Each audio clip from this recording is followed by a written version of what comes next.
Ayan mga asyopaw, kumukulo na yung ating bangus na paksiw. Bibigyan natin ng konting mantika para sumarap. Ayan. Ang asyopaw juday. Sarap niya, no? Titikman natin kung okay na yung asin at saka bechin. Puting-puti yung sabaw.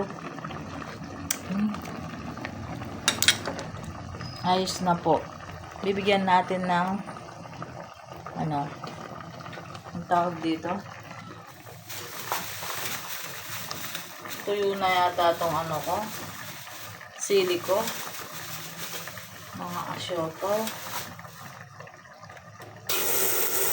Wala tayong siling malaki. Maliit lang, ayan. Lagyan natin ng 2 sili. Ayan. Kumukulo-kulo na.